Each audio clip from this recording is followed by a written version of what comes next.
বাহ্যিক গুনাহ আর আভ্যন্তরীণ গুনাহ থেকে আমরা কিভাবে বাঁচব? রমজান শেষ হয়ে গেছে, এখন আমাদের চ্যালেঞ্জ হলো গুনাহমুক্ত জীবন যাপন করা। এই গুনাহমুক্ত জীবন যাপনের অনেক উপায়, এর মধ্যে 11টা উপায় আপনাদের সামনে বলবো। জোরে বলেন কয়টা? মন দিয়ে শুনতে হবে, সবাই মুখস্থ রাখতে হবে, অন্তত শিরোনামগুলো মুখস্থ রাখেন। 1 নাম্বার উপায় তওবা করা। বলেন কি করা? তওবা করা। তওবার ব্যাপারে 6টা কথা বলবো। বলেন তো তওবার ব্যাপারে কয়টা কথা? 1 নাম্বার, সূরা তাহরিমের 8 নাম্বার আয়াতে আল্লাহ বলেন, ইয়া আইয়ুহাল্লাযীনা আমানু তুবু ইলাল্লাহি তাওবাতান নাসুহা। হে ঈমানদারগণ, তোমরা আল্লাহর কাছে খাঁটি তওবা করো। আসা রাব্বুকুম আইয়ুকাফিরা আনকুম সাইয়্যাতিকুম। আশা করা যায় আল্লাহ তোমাদের জিন্দেগীর সব গুনাহ খাতা মাফ করে দিবেন। ওয়ায়ুদখিলাকুম জান্নাত। আল্লাহ বলেন তোমাদের তওবা যদি আল্লাহ কবুল করে নেয়, 1 নাম্বার তোমাদের গুনাহ মাফ করবে, 2 নাম্বার আমি আল্লাহ তোমাদেরকে জান্নাতে প্রবেশ করানোর ওয়াদা করলাম। তওবা 1 নাম্বার। তাহলে সূরা তাহরিমের 8 নাম্বার আয়াত, এ হলো তওবার ব্যাপারে 1 নাম্বার কথা। 2 নাম্বার কথা তওবার ব্যাপারে ইবনে মাজাহ কিতাবের নাম, হাদিস নাম্বার 4250 নাম্বার হাদিস। ক্বালা রাসূলুল্লাহ সাল্লাল্লাহু আলাইহি ওয়াসাল্লাম, আল্লাহ নবী বলেন, আত-তাইবু মিনাজ যামবি কামাল্লা যামবালা। গুনাহ থেকে তওবাকারী ব্যক্তি এমন হয়ে যায় কামাল্লা যামবালা, যেন তার কোনো গুনাহ নাই। গুনাহ থেকে তওবাকারী ব্যক্তি এমন হয় যেন তার কোনো গুনাহ নাই। এই মুহূর্তে আমার সাথে বলেন, আস্তাগফিরুল্লাহাল্লাযী লা ইলাহা ইল্লা হুয়াল হাইয়ুল কাইয়্যুম ওয়া আতুবু ইলাইহি। এটা মন থেকে বলছেন তো সবাই? আমাদের তওবা হয়ে গেছে, আল্লাহ আমাদের তওবা কবুল করেন। এগুলো 2 নাম্বার কথা। 3 নাম্বার কথা, এটা ইবনে মাজার হাদিস, হাদিস নাম্বার 4251 নাম্বার হাদিস। ক্বালা রাসূলুল্লাহ সাল্লাল্লাহু আলাইহি ওয়াসাল্লাম, আল্লাহ নবী বলেন, ইন্নাল্লাহা ইয়াকবালু তাওবাতাল আবদি। আল্লাহ নবী বলেন, কুল্লু বানি আদম খাত্তাউন। সমস্ত আদম সন্তান গুনাহগার। নবীজি বললেন, সমস্ত আদম সন্তান গুনাহগার। আমি আপনি আমাদের মাঝে কম বেশি গুনাহ হয়ে যায়। ওয়া খায়রুল খাত্তাইনা আত-তাওয়াবুন। গুনাহগারদের মধ্যে তারাই উত্তম যারা আল্লাহর কাছে তওবা করে। প্রতিদিন যে যত বেশি তওবা করে, গুনাহগারদের মাঝে ওই ব্যক্তি আল্লাহর কাছে তত দামি হয়ে যায়। 4 নাম্বার কথা, এটাও ইবনে মাজার হাদিস, হাদিস নাম্বার 4253 নাম্বার হাদিস। ক্বালা রাসূলুল্লাহ সাল্লাল্লাহু আলাইহি ওয়াসাল্লাম, আল্লাহ নবী বলেন, ইন্নাল্লাহা ইয়াকবালু তাওবাতাল আবদি মা লাম ইউগারগির। বান্দার মরণ আসার আগ পর্যন্ত আল্লাহ তার তওবা কবুল করেন। এখন দেখেন, আমার আপনার মরণ কখন আসবে আমরা জানি না, একটু পরে মরণ হয়ে যেতে পারে, তাই এখনই তওবা করা। কখন মরণ হবে জানি না, তাই যথাসম্ভব যত বেশি আল্লাহর কাছে তওবা করা। আল্লাহ তৌফিক দান করেন। 5 নাম্বার, তিরমিজি শরীফের 3538 নাম্বার হাদিস। এই হাদিসটা বুখারীতে আছে, এই হাদিসটা মুসলিম শরীফে আছে। বুখারী শরীফে একটু আছে, মুসলিম শরীফে আরেকটু বড় আছে, তিরমিজি শরীফে একটু ছোট আছে। পুরো হাদিসটা মন দিয়ে শুনেন। রাসূল আকরাম সাল্লাল্লাহু আলাইহি সাল্লাম বলেন, এক ব্যক্তি সফরে বের হয়েছে। সফরে বের হওয়ার পর একটা বাহন নিয়ে বের হয়েছে। বাহনের উপর তার খানা, তার পানি, তার টাকা পয়সা সব। বাহন নিয়ে যাওয়ার পর হঠাৎ এক জায়গায় গিয়ে তার পানির পিপাসা লাগছে অথবা তার ক্লান্তি এসে যায়। ওই বান্দা বাহন থেকে নামার পর খানা খায়, পানি পান করে। হঠাৎ বান্দা চিন্তা করলো, একটু রেস্ট নেই, বিশ্রাম নেই, নেওয়ার পর আবার একটু পরে সফরে আমি যাত্রা করব। বান্দা হঠাৎ ঘুমায় যায়। ঘুম থেকে উঠছে, ওঠার পর চারদিকে তাকায় দেখে তার বাহন নাই। তাহলে খানাও গেল, পানিও গেল, টাকা পয়সা গেল। বান্দা এবার চিন্তা করে কি করা যায়। পিছনে যদি যাই, বাড়ির দিকে রওনা করি, তাও বাঁচবো না। সফর যেই জায়গায় রওনা করলাম সেখানেও যেতে পারবো না। এখন আমার এই জায়গায় মরণ ছাড়া কোনো উপায় নাই। মরণের নিয়তে ওই জায়গায় বসে রয়েছে। পিছনে যাওয়া সম্ভব না, সামনেও সম্ভব না, কারণ অনেক দূর এসে গেছে। বৈশা বৈশা আসতে আবার ঘুম এসে গেছে। হঠাৎ আল্লাহ পাক রব্বুল আলামিন তার ঘুম ভেঙে দেয়। ঘুম থেকে জাগ্রত হওয়ার পর তাকায় দেখে তার বাহন খানা, পানি, টাকা পয়সা নিয়ে উপস্থিত হয়ে যায়। খুশি বেশি না কম? এই বান্দা খুশি কম না বেশি? কত খুশি! বান্দা আল্লাহর দিকে তাকায় দেখেন কি, আল্লাহুম্মা, হে আল্লাহ। কি বলছে? আবার বলেন, কি বলছে? তার মানে চিনছে যে আপনি আল্লাহ। আল্লাহরে ডাক দিয়ে কয়, আল্লাহ আনতা আব্দি ওয়া আনা রব্বুকা। আল্লাহর দিকে তাকায় কিন্তু বলছে, হে আল্লাহ, এটা বলছে আপনি আমার বান্দা, আমি আপনার রব। বলছে কি বলছে? হে আল্লাহ, ঠিক কইছে। এটা করার পরে বলবে আর কি, আল্লাহ আপনি আমার রব, আমি আপনার গোলাম। এটা না বইলা কয়, আল্লাহ আপনি আমার বান্দা, আমি আপনার রব। নবীজি কয়, আখতা বিশিদ্দাতিল ফারহি, খুশির ঠেলায় বেচারা ভুল করে ফেলছে। খুশিতে যে কি বলবে এর মুখ দিয়ে আসার কথা, আল্লাহ আপনি আমার রব, আমি আপনার বান্দা। প্রথমে কিন্তু বলছে হে আল্লাহ, এটা বইলা কয়, আল্লাহ আপনি আমার বান্দা, আমি আপনার রব। ভুল করে খুশিতে। নবীজি বলেন, লাল্লাহু আফরাহু বিতাওবাতি আহাদিকুম মিন আহাদিকুম বিদাল্লাতিহি ইযা ওয়াজাদাহা। তোমাদের কেউ তার হারিয়ে যাওয়া বাহন ফিরে পাওয়ার পর এত পরিমাণ খুশি হইলা, যেই খুশিতে তুমি আল্লাহরে বান্দা বলে ফেললা, নিজের রব বলে ফেললা, তোমার মাথাও কাজ করে নাই, তাহলে তোমার খুশির মাত্রা কি ছিল? একজন বান্দা তওবা করে গুনাহ থেকে ফিরে আসলে এই বান্দার চেয়েও আল্লাহ কোটি গুণ বেশি খুশি হয়ে যায়। তাহলে তওবা করা। এ গেল 5 নাম্বার কথা। 6 নাম্বার, মুসলিম শরীফের 6882 নাম্বার হাদিস। ক্বালা রাসূলুল্লাহি সাল্লাল্লাহু আলাইহি ওয়াসাল্লাম, আল্লাহ নবী বলেন, ইন্নাল্লাহা ইয়াবসুতু ইয়াদাহু বিল-লাইলি লিয়াতুবা মুসিউন নাহার।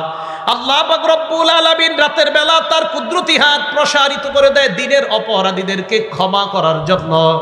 ওয়া ইয়াবসুতু ইয়াদাহু বিন-নাহার লিয়াতুবা মুসিউল লাইল, রাতের অপরাধীদেরকে মাফ করার জন্য আল্লাহ দিনের বেলা তার ক্ষমার হাত প্রসারিত করে দেয়।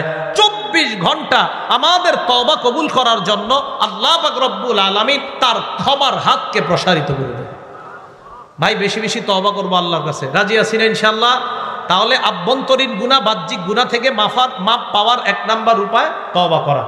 2 নাম্বার ইস্তেগফার পড়া। করেন আমার সাথে, আস্তাগফিরুল্লাহ আস্তাগফিরুল্লাহ। আমাদের নবীর আগে কোনো গুনাহ নাই, পরে কোনো গুনাহ নাই। নবীজি বলেন, আল্লাহি ইন্নী লা আস্তাগফিরুল্লাহ ওয়া আতুবু ইলাইহি ফিল ইয়াউমি আকসার মিন 70 মাররা। আল্লাহর নবী বলেন, যেই নবীর আগে পরে কোনো গুনাহ নাই, এই নবী কয় আমি প্রতিদিন আল্লাহর দরবারে 70 বারের বেশি আস্তাগফিরুল্লাহ এবং তওবা করি। কয়বারের বেশি? আপনাদের সুবহানাল্লাহর মিটারে বোঝা গেছে হুজুরের চেয়ে গুনাহ আমগো কম, বুঝেন নাই? নবী সাল্লাল্লাহু আলাইহি সাল্লাম প্রতিদিন কয়বারের বেশি তওবা করে আল্লাহর কাছে? তাহলে আমাদের কি পরিমাণ তওবা করা দরকার, কি পরিমাণ ইস্তেগফার পাঠ করা দরকার? হ্যাঁ, 500 বার নিয়মিত। রাজি আছেন ইনশাআল্লাহ? কয়বার? 500 বার পড়তে 5 মিনিটও লাগবে না, কিন্তু পড়বেন না। বাসে বৈশা খালি গল্প করবেন, চা স্টলের সামনে খালি গীবত শিকায়াত করবেন, জিকির করবেন না, ইস্তেগফার পাঠ করবেন না। কারণ আমাদের তো গুনাহ কম, এই জন্য ইস্তেগফার বেশি পাঠ করা দরকার নাই। ইস্তেগফার যত বেশি করবেন, মাদ্রাসার তালেবে ইলম ভাইরা সুযোগ পাইলে যদি দেখেন গল্প করতে মন চায়, ইস্তেগফার পড়বেন। ইস্তেগফার যেই ছাত্র যত বেশি পড়বে তার মেধা তত বেশি বাড়বে। কারণ ইস্তেগফার যে যত বেশি পড়ে তার গুনাহ তত বেশি ঝরে। ইস্তেগফার যে যত বেশি পড়ে তার গুনাহ তত বেশি ঝরে। যার গুনাহ যত বেশি ঝরে যায় তার মেধা তত বেশি বেড়ে যায়। কথা মনে রাখবেন, ইস্তেগফার যে যত বেশি পড়ে তার গুনাহ তত বেশি ঝরে। যার গুনাহ যত বেশি ঝরে যায় তার মেধা তত বেশি বেড়ে যায়। এই কথা মনে রাখবেন। তো এই জন্য ছাত্র ভাই, স্কুল কলেজের ছাত্র যারা আছেন, ইস্তেগফার বেশি পড়বেন, আল্লাহ মেধা বাড়িয়ে দিবেন। আল্লাহ পাক রব্বুল আলামিন এই আমলটা বেশি বেশি করার তৌফিক দান করেন। সূরা আলী ইমরান আয়াত নাম্বার 135 নাম্বার আয়াত, আল্লাহ বলেন, ওয়াল্লাযীনা ইযা ফাআলু ফাহিশা আও যালামু আনফুসাহুম যাকারুল্লাহ।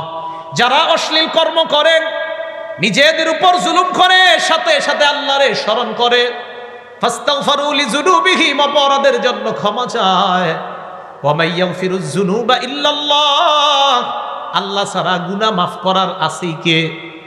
আল্লাহ বলেন, উলাইকা জাযাউহুম মাগফিরাতুম মির রাব্বিহিম, যারা অপরাধ করার পর আমার দরবারে ইস্তেগফার পাঠ করে ক্ষমা চায়, আমি রবের পক্ষ থেকে তাদের জন্য ক্ষমার ঘোষণা করে দিলাম। ইস্তেগফার বেশি পড়ব। মুসলিম শরীফের 6879 নাম্বার হাদিস। নবীজি আল্লাহর পক্ষ থেকে একটা হাদিস বলেন, মানে হাদিসে কুদসি। এই দেখেন এলাকার নাম কি হুজুর? পাথরদিয়া। এই পাথরদিয়ার এই জায়গার আমরা একজন গুনাহ করছি। গুনাহ করার সাথে সাথে আল্লাহ কয়, আজনাবা আব্দুন জাম্বা, এক বান্দা গুনাহ করছে। গুনাহ করার পর ওই বান্দা আল্লাহকে বলছে আল্লাহুম্মা গফিরলি যামবি, আল্লাহ তুমি আমার গুনাহ মাফ করে দাও। বলেন তো একটু আল্লাহ, আল্লাহ তুমি আমার গুনাহ মাফ করো। এ দেখেন কি বলে আল্লাহ, আল্লাহ এটা শুনে কয় কি, আজনাবা আব্দি জাম্বা, এই আমার বান্দা গুনাহ করছে, গুনাহ করার পর ফাআলিমা আন্না লাহু রাব্বা, আমার বান্দা জেনেছে তার একজন রব আছে আল্লাহ।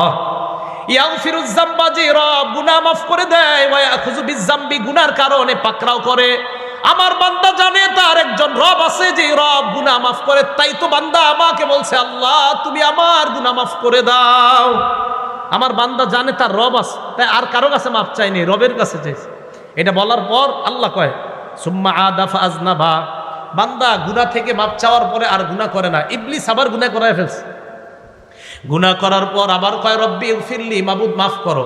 আল্লাহ কয় আলিমা আব্দি আন্না লাহু রাব্বা, আমার বান্দা জানে তার একজন রব আছে, ইয়াগফিরুজ যামবা, গুনাহ মাফ করে দেয়, ওয়া ইয়াখুযু বিযামবি, গুনাহের কারণে পাকড়াও করে। তাই আমারে ডাক দিয়ে কইছে আল্লাহ মাফ করো।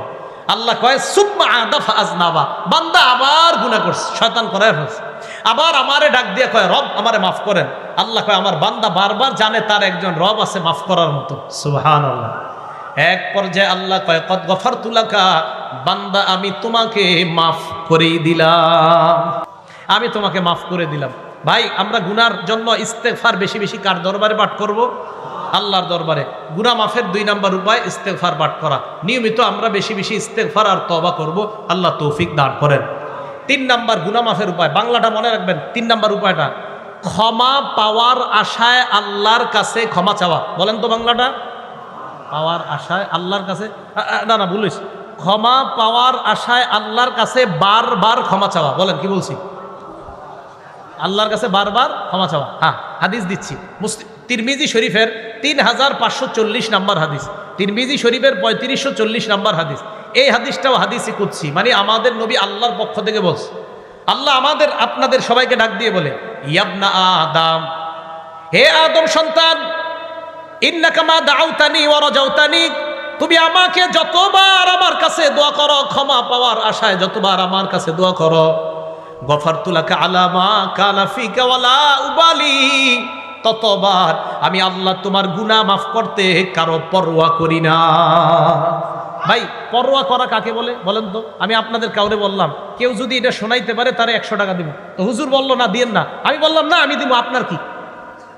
এটারে বলে পরোয়া। আমি কারো পরোয়া করি না, আমি তারে 100 টাকা দিব। আল্লাহ বলে আমি আমার বান্দারে বানাইছি, ও গুনাহ করে যতবার ক্ষমা পাওয়ার আশায় আমার কাছে ক্ষমা চায়, আমি ওকে মাফ করবো। এখানে কার কি? আমি কারো পরোয়া করি না, কারো পরোয়া করি না। আল্লাহ মা কানা ফিক। এরপরে আল্লাহ বলেন ইয়াবনা আদম, হে আদম সন্তান, লাউ বালাগাত যুনুবুকা আনানাস সামা, তোমার গুনাহ আকাশের চূড়ায় গিয়ে পৌঁছে গেছে, এত গুনাহ করছে। গুনাহ করার পর সুম্মাস্তাগফারতানি, আমার কাছে তুমি ক্ষমা চাও। দেখেন আল্লাহ কত মহান, এই পরিমাণ গুনাহ করার পর তুমি আমার কাছে ক্ষমা প্রার্থনা করছো। আল্লাহ কয় গফারতু লাকা আলা মা কানা ফিকা লা উবালি, এই আকাশ পরিমাণ গুনাহ তোমার মাফ করতেও আমি আল্লাহ কারো পরোয়া করি না। ভাই আল্লাহ আমাদেরকে মাফ করবে, আল্লাহ আমাদেরকে মাফ করবে, এই জন্য বারবার কার কাছে ক্ষমা চাওয়া? আল্লাহ। এবার কি কয় দেখেন, ইয়াবনা আদম, হে আদম সন্তান, লাউ আতাইতানি বিকরাবিল আরদি খতায়া, জমিনের বালু পরিমাণ গুনাহ যদি নিয়ে আমার কাছে উপস্থিত হয়ে যাও, জমিন পরিমাণ গুনাহ নিয়ে আসো, লা আতাইতুকা বিকরাবিল আরদি মাগফিরা, আমি আল্লাহ জমিন পরিমাণ ক্ষমা নিয়ে তোমার কাছে উপস্থিত হয়ে যাই। 3 নাম্বার গেল, মন দিয়ে শুনেন। 1 নাম্বার তওবা করা, 2 নাম্বার ইস্তেগফার পড়া, 3 নাম্বার ক্ষমা পাওয়ার আশায় বারবার ক্ষমা চাওয়া, 4 নাম্বার নবীজির আনুগত্য করা। বলেন কার আনুগত্য করা? দেখেন কি বলে আল্লাহ কয় তোমরা যদি আমারে ভালোবাসো, আমরা আল্লাহরে ভালোবাসি, সবাই বলেন আমরা আল্লাহরে ভালোবাসি। আল্লাহ কয় তোমরা আমারে ভালোবাসো, আমরা বললাম হ্যাঁ। আল্লাহ বলেন তোমরা যদি আমারে ভালোবাসো, আমার নবীর আনুগত্য করো, আমি তোমাদেরকে ভালোবাসো। সূরা আলী ইমরান 31 নাম্বার আয়াত, আল্লাহ বলেন কুল ইন কুনতুম তুহিব্বুনাল্লাহ, নবী আপনি বলেন যদি তোমরা আল্লাহরে ভালোবাসো, ফাত্তাবিউনি, আমি নবীর অনুসরণ করো, ইউহিব্বুকুমুল্লাহ, আল্লাহ তোমাদেরকে ভালোবাসবেন। নবীর অনুসরণ করার অর্থ নবীর কর্ম পালন করতে হবে, নবীর কথাও মানতে হবে। বলেন নবীর কর্ম পালন করতে হবে, নবীর কথাও কি করতে হবে? মানতে হবে। এখন আসেন আমার সাথে বলেন, বলেন আমরা, বলেন আমরা নবীর সুন্নত মানি, সাহাবাদের সুন্নত মানি। জোরে বলেন, আমরা নবীর সুন্নত মানি, সাহাবাদের সুন্নত মানি। ইবনে মাজা কিতাবের বলেন 42 নং হাদিসের দলিল অনুযায়ী আমরা নবীর সুন্নত মানি, সাহাবাদের সুন্নত মানি। কোন কিতাবের কয় নাম্বার হাদিস? 42 নাম্বার হাদিস। এই হাদিসে কি আছে? সাহাবা কয় নবীজি আমাদের সামনে বয়ান দিলেন, জারাফাত মিনহাল উয়ুন, এই বয়ানে আমাদের চোখ দিয়ে পানি বের হইছে। এক পর্যায়ে আল্লাহ নবী বলেন, সায়ারা ফিকুম ইখতিলাফান কাসীরা ফাসায়ারা ইখতিলাফান কাসীরা, আমার উম্মতের মাঝে একটা সময় আসবে প্রচুর মতভেদ দেখবা, তোমরা প্রচুর বিভক্তি দেখবা। তখন কি করবা? আলাইকুম বিসুন্নতি ওয়া সুন্নাতিল খুলাফাইর রাশিদিন আল মাহদিয়িন, তখন তোমরা আমার সুন্নত, আমার হেদায়েত প্রাপ্ত খুলাফায়ে রাশেদার সুন্নত আঁকড়ে ধরবা। তামাসসাকু বিহা আদ্দু আলাইহা বিন নওয়াজিস, মারির দাঁত দিয়ে আমার সুন্নত এবং আমার হেদায়েত প্রাপ্ত সাহাবাদের সুন্নত আঁকড়ে ধরবা। জুমার দ্বিতীয় আজান হযরতে ওসমানের সুন্নত। এই সুন্নত কেন পালন করি? নবীজি ইবনে মাজার 42 নম্বর হাদিসে বলছে, আমার সুন্নত পালন করো, সাহাবার সুন্নত পালন করো। তারাবি 20 রাকাত যদি বলেন ওমরের সুন্নত কেন পালন করি? নবীর ইবনে মাজার 42 নম্বর হাদিসের বর্ণনা অনুযায়ী নবী বলছেন, আমার সুন্নত পালন করো, সাহাবার সুন্নত পালন করো। হযরতে ওমর খোলাফায়ে রাশেদার একজন সাহাবা, হযরতে ওসমান খোলাফায়ে রাশেদার একজন সাহাবা। জুমার দ্বিতীয় আজান পালন করা মানে নবীর সুন্নত পালন করা, কারণ নবীজি বলছে আমার সুন্নত আর আমার সাহাবার সুন্নত। তারাবি 20 রাকাত পড়া মানে নবীর কথা মেনে নেওয়া, কারণ নবী বলছে আমার সুন্নত আর আমার সাহাবার সুন্নত। এটা নিয়ে ইখতিলাফ করা যাবে না। আবাস আপনি কিন্তু ঝগড়া করবেন না, বলবেন আমরা নবীর সুন্নত মানি, সাহাবার সুন্নত মানি। ইবনে মাজা কিতাবের 42 নং সহিহ হাদিসের দলিল অনুযায়ী, শুধু হাদিস বলবেন না, বলবেন সহিহ হাদিস। কি হাদিস? মনে থাকবেনি সবার? তাহলে 4 নাম্বার নবীর আনুগত্য করা। নবীর আনুগত্য মানে নবীর সুন্নত মানা। বলেন তো, নবীর সুন্নত মানা মানে নবীর কর্ম মানা, কথা মানা। নবীর কথায় আছে আমার সুন্নত মানো, সাহাবার সুন্নত। এই ভাই মনে থাকবে তো? 5 নাম্বার আজান দেওয়া। বলেন কি দেওয়া? সংক্ষেপে বলছি, আবু দাউদের 515 নাম্বার হাদিস, নবীজি বলেন, আল মুআজ্জিন ইউফারু লাহু মাদা সাউতিহি, মুয়াজ্জিনের আজানের আওয়াজ যত দূর যায় তত দূর তাকে ক্ষমা করে দেওয়া হয়। 6 নাম্বার 2 রাকাত নামাজ পড়া। আবু দাউদ শরীফ হাদিস নাম্বার 1521 নাম্বার হাদিস, নবীজি বলেন, মামিন আব্দিন ইউজনিবু জামবান, কোন বান্দা যখন অপরাধ করে, করার পর ফায়হসিনুল ওযুআ, ওযু করে, করার পর ফায়াকুমু ফায়ুসাল্লি রাকাতাইন, দাঁড়িয়ে 2 রাকাত নামাজ আদায় করে, নামাজের পর ইস্তাগফারুল্লাহ, আল্লাহর দরবারে কয়েকবার পরে আস্তাগফিরুল্লাহ আস্তাগফিরুল্লাহ আস্তাগফিরুল্লাহ ইল্লা গফারাল্লাহু যামবা, আল্লাহ তার গুনাহ মাফ করে দেয়। 7 নাম্বার 5 ওয়াক্ত নামাজ নিয়মিত পড়া। এটা আওয়াজ দিয়ে বলেন তো, কয় ওয়াক্ত নামাজ নিয়মিত পড়া? আরো জোরে, কয় ওয়াক্ত? ফজর সারানা সহ সহ কয় ওয়াক্ত নামাজ পড়া? 5 ওয়াক্ত। বুখারী শরীফের 526 নাম্বার হাদিস, এক সাহাবা নবীজির কাছে গেছে, হুজুর আমি তো বড় অপরাধ করছি। ইতিমধ্যে নবীজি সাল্লাল্লাহু আলাইহি সাল্লাম কোরআনের এক আয়াত শোনাইলেন, আকিমিস সালাতা তরফাইন নাহারি ওয়া যুলাফাম মিনাল লাইল, দিনের 2 অংশে এবং রাতের কিছু অংশে তোমরা নামাজ পড়ো। এই কথা বলার পর নবীজি সাল্লাল্লাহু আলাইহি সাল্লাম বুঝাইলেন 5 ওয়াক্ত নামাজ পড়ো। ইন্নাল হাসানাত ইউযহিবনাস সাইয়্যাত, নেক কাজ খারাপ কাজকে মিটিয়ে দেয়। 5 ওয়াক্ত নামাজ যারা পড়বে তাদের গুনাহ আল্লাহ মাফ করে দেয়। সাহাবা বললেন, আলিয়া হাজা, হুজুর এটা কি শুধু আমার জন্যই বৈশিষ্ট্য? নবীজি সাল্লাল্লাহু আলাইহি সাল্লাম বললেন, না না, লি জামিই উম্মতি কুল্লিহিম, আমার দুনিয়ার সমস্ত উম্মতের জন্য এই বৈশিষ্ট্য। 5 ওয়াক্ত নামাজ পড়বে, আল্লাহ তাদেরকে মাফ করে দিবেন। 8 নাম্বার জামাতের সাথে নামাজ আদায় করা। এটাও একটু মিছিল দিয়ে বলেন কিভাবে নামাজ আদায় করা? আরো জোরে বলেন কিভাবে নামাজ আদায় করা? জামাতের সাথে নামাজ আদায় করা। এক সাহাবা নবীজির কাছে আসছে, মুসলিম শরীফের হাদিস, হাদিস নাম্বার 6899 নাম্বার হাদিস। নবীজির কাছে আসার পর নবীজিকে বলতেছে, ইয়া রাসূলুল্লাহ, আসবতু হাদ্দান, আমি এমন অপরাধ করছি যে অপরাধে আমার উপরে শাস্তি প্রয়োগ করা দরকার। ইতিমধ্যে ফরজ নামাজের সময় হয়ে গেছে, একটা ফরজ নামাজ, ফজর না ফরজ। ওই নামাজে নবীজি নামাজ পড়াইলেন, ওই সাহাবা নামাজ পড়লেন। নামাজ পড়ার পর নবীজি সাল্লাল্লাহু আলাইহি সাল্লামের সামনে আবার আসছে, আয়া কয়, আকিম ফিয়া কিতাব আল্লাহ, হুজুর তাড়াতাড়ি বিচার করেন। নবীজি কয়, হাল হাদারতা সালাতা মানা, তুমি কি আমাদের সাথে এই নামাজটা পড়ছো জামাতে? কয় হ্যাঁ। নবীজি বলেন, গুফির লাকা, বাস যে অপরাধটা করছো না আল্লাহ মাফ করে দিস। 5 আজান দেওয়া, 6 2 রাকাত নামাজ পড়া, 7 5 ওয়াক্ত নামাজ পড়া, 8 জামাতের সাথে নামাজ পড়া। ভাই জামাতের সাথে নামাজ পড়বো তো ইনশাল্লাহ? এখানে অন্ধ আছেননি কেউ? সবাই কয় না। অন্ধ আছেন? কেউ থাকলে হাত তোলেন। আছেন অন্ধ? অন্ধ কেউ নাই। তাহলে একটা হাদিস শোনেন, রিয়াজুস সলিহিন 1073 নাম্বার হাদিস। এক অন্ধ সাহাবা নবীজির কাছে আসছে, আসার পর কই, ইয়া রাসূলুল্লাহ লাইসা লি কাঈদুন ইয়াকুদুনি ইলাল মসজিদ, হুজুর এমন কেউ নাই যে আমারে ধরে ধরে মসজিদে নিয়ে যেতে পারবে। নবীজি কয়, কি বলতে চাও সেটা কও। হুজুর আমি বাসায় নামাজ পড়লে হবে কিনা? নবীজি বললেন, হ্যাঁ ঠিক আছে হবে, যাও, ফতোয়া দিয়ে দিছে নবীজি, হবে, যাও বাসায় নামাজ পড়ো। ফালাম্মা ওয়াল্লাহ, লোকটা রওনা করছে বাসায়। মন দিয়ে শুনেন, দাহু, নবীজি ডাক দিলে, এই শোনো শোনো, হাল তাসমাউন নিদা, আজান শোনো বাসা থেকে। কয়, জি হুজুর, বাড়ি থেকে আজান শোনা যায়। নবীজি বললেন, ফাজিব, তাহলে মসজিদে জামাতে এসো। উনি কি অন্ধ সাহাবা ছিলেন না দেখতেন? অন্ধকে নবীজি কি বললেন, কিভাবে আসবা জানি না, বাস আজান শুনবা, মসজিদে আসবা। হ্যাঁ, আপনারা ঘুমাই থাকেন বাসায়। তাহলে জামাতের সাথে নামাজ আদায় করা 8 নাম্বার। 9 নাম্বার, গুনাহ হয়ে গেলে সাথে সাথে একটা ভালো কাজ করা। তিরমিজি শরীফের 1987 নাম্বার হাদিস, আবু যর গিফারীকে নবীজি বললেন, ইত্তাকিল্লাহা হাইসুমা কুনতা, যেখানেই থাকো আল্লাহরে ভয় করো, ওয়াতবিইস সাইয়্যাতাল হাসানাতা তামহুহা, খারাপ কাজ হয়ে গেলে সাথে সাথে একটা ভালো কাজ করবা, এই ভালো কাজটা তোমার খারাপ কাজকে মিটিয়ে দিবে। এই জন্য কোনো সময় খারাপ কাজ হয়ে গেলে আস্তাগফিরুল্লাহ, আস্তাগফিরুল্লাহ, আস্তাগফিরুল্লাহ বেশি বেশি পড়া। 10 নাম্বার, জিকিরের মজলিসে বসা। এই যে আপনারা এখন জিকিরের মজলিসে আছেন, বুখারী শরীফ হাদিস নাম্বার 6408 নাম্বার হাদিস, নবীজি বলেন, ইন্না লিল্লাহি মালাইকাতান ইয়াতুফুনা ফিত তুরুক, আল্লাহর একদল ফেরেশতা আছে আপনাদের সামনের রাস্তায় ঘুরে। ইয়াতুফুনা ফিত তুরুক ইয়ালতামিসুনা আহলা যিকরি, কোথায় আল্লাহর দিন সম্পর্কে আলোচনা হয় এমন মজলিস খুঁজে। ফাইদা ওয়াজাদু কওমান ইয়াজকুরুন আল্লাহ, তারা আপনাদেরকে পাইছে যে আপনারা আল্লাহর দিন সম্পর্কে আলোচনা শুনতেছেন, করতেছেন এবং আরো হবে। তানাদাউ হালুম্মু ইলা হাজাতিকুম, এই রাস্তার ফেরেশতা অন্যান্য রাস্তার ফেরেশতাদেরকে ডাইকা নিয়ে এসে কয়, হালুম্মু ইলা হাজাতিকুম, আরে কোথায় গুরু, এখানে আসো। পাথর দিয়া দারুল উলুম মাদ্রাসার মাঠে একটা দল পেয়ে গেছি আমরা, আসো। ফায়াহুফুনাহুম বিআজনিহাতিহিম ইলাস সামাঈদ দুনিয়া, পুরা মাঠটাকে ফেরেশতারা বেষ্টন করে, একজনের কাঁধের উপর আরেকজন, আরেকজনের কাঁধের উপর আরেকজন, এইভাবে আল্লাহর আসমান পর্যন্ত ফেরেশতাদের একটা সারি চলে গেছে। আল্লাহ কয়, মাজা ইয়াকুলু ইবাদি, আমার বান্দারা কি বলে? তো ফেরেশতারা বলে, ইউসাব্বিহুনাক ওয়া ইউকাব্বিরুনাক ওয়া ইউমাজ্জিদুনাক ওয়া ইয়াহমাদুনাক, আল্লাহ এরা সুবহানাল্লাহ বলে, এরা আলহামদুলিল্লাহ বলে, এরা আল্লাহু আকবার বলে, এরা আপনার বরত্ব বর্ণনা করে। আল্লাহ কয়, হাল রাউনি, দেখছে আমাকে? কয়, না মাবুদ দেখে নাই। আল্লাহ পাক রব্বুল আলামিন বলেন, কাইফা লা তামজিদা ওয়া তাহমিদা, দেখলে আরো বেশি বেশি তাসবিহ পাঠ করতো, আরো বেশি বেশি ইবাদত করতো।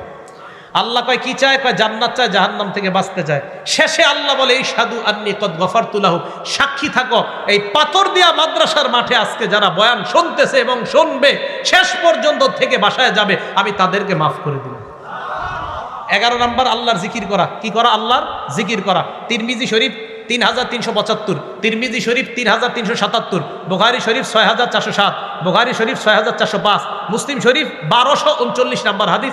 সবগুলা জিকির সম্পর্কে আল্লাহ রাসূল সাল্লাল্লাহু আলাইহি সাল্লাম বলেন, মাসালুল্লাযী ইয়াজকুরু রাব্বা ওয়াল্লাযী লা ইয়াজকুরু রাব্বা, আমরা দুইজন এক ঘরের মধ্যে আছি, উনি জিকির করে, আমি জিকির করি না। ওনাকে আল্লাহ রাসূল বললেন, মাসালুল হাইয়্যি ওয়াল মাইয়িত, উনি জীবিত ব্যক্তির মতো, আমি মরা ব্যক্তির মতো। নবীজি সাল্লাল্লাহু আলাইহি সাল্লাম বলেন, মান ক্বালা ফিল ইয়াউম সুবহানাল্লাহ ওয়া বিহামদি মিআতা মাররা, একটু বলেন সুবহানাল্লাহ ওয়া বিহামদি। ডেলি 100 বার যারা পড়বে, বুখারী শরীফের বর্ণনা 6405 নাম্বার এবং 6407 নাম্বার হাদিসে আসে, কোন ব্যক্তি যদি নিয়মিত সুবহানাল্লাহি ওয়া বিহামদি এতটুকু পড়ে, সুবহানাল্লাহি ওয়া বিহামদি, বাস এতটুকু যদি কোনো ব্যক্তি পড়ে 100 বার ডেলি, হুত্তাত খাতায়াহু ওয়া ইন কানাত মিসলা জাবাদিল বাহরি, তার জিন্দেগীর সমুদ্র পরিমাণ, ফেনা পরিমাণ গুনাহ আল্লাহ মাফ করে দিবেন। ভাই মনে থাকবে তো ইনশাআল্লাহ? 1 নাম্বার তওবা করা, 2 নাম্বার ইস্তেগফার করা, 3 নাম্বার ক্ষমার আশায় দোয়া করা, 4 নাম্বার আনুগত্য করা নবীর, 5 নাম্বার আজান দেওয়া, 6 নাম্বার 2 রাকাত নামাজ পড়া, 7 নাম্বার 5 ওয়াক্ত নামাজ পড়া, 8 নাম্বার জামাতে নামাজ পড়া, 9 নাম্বার গুনাহ হয়ে গেলে ভালো কাজ করা, 10 নাম্বার জিকিরের মজলিসে বসা, 11 নাম্বার জিকির করা। আভ্যন্তরীণ গুনাহ, বাহ্যিক গুনাহ থেকে যেন মুক্ত হয়ে আমরা কবরে যেতে পারি, আল্লাহ তৌফিক দান করেন।